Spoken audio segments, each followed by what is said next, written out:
বলি দিদি কি করছো গো? বলে এক বাটি চিনি আছে ধার দিবে আমাকে। আর বলোনি দিদি, কালকে বিকাল বেলায় তোমার ঠাকুরপো গেছিল বাজারে, তো চিনি আনতে বলেছিলাম, তো এমন ভুলক্কর লোক বলবে তোমার ঠাকুরপো চিনি আনতেই ভুলে গেছে। বলে এক বাটি আছে তো ধার দাও, কালকে আমার এলেই তোমাকে দিয়ে দেবো। বলি হেগা দিদি। বলি পূর্ণিমাটা কবে পড়ছে গো? বলি এই কারণে জিজ্ঞাসা করছি গো, আমার ভাইপোর বিটি হয়েছে, তো মিয়া ছেলে সাতটা চাঁদ যদি না হয় তাহলে ভাত খেতে পারবেন না, মোরা চাঁদে কি কি ভাত খায়, তাই জিজ্ঞাসছি কবে পূর্ণিমাটা পড়ছে বলে দেখিনি। চাঁদ পড়লে চাঁদ দেখে তবে তো ভাতটা খাবে বলো।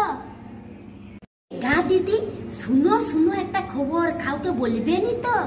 ও বলবেনি তো, শুনো দিদি। বলি ছেড়ুয়াদের ঘরে গো কাল রাত্রেবেলায় কি ধুরকম ঝগড়া হচ্ছিল, হে বলনি ধন 7-5 কান করনি, নাহলে আবার আমাদের ঘরেও লেগে যাবে ঝগড়া, জানো তো আমাদের তোমার ঠাকুরপোকে কেমন। বলি ও দিদি শুনো গো, বলি ওদের মিয়া ছেলেটা কারোর সঙ্গে কোনো মনে লাবড়া করেছে গো, হে ওই যে করেনি কি কেমনে, তাই তো ছেড়ুয়া কালকে রেগে গেছে, রেগে দিয়ে বউকে বিটিকে কি ঝামেলা করছে বলবে।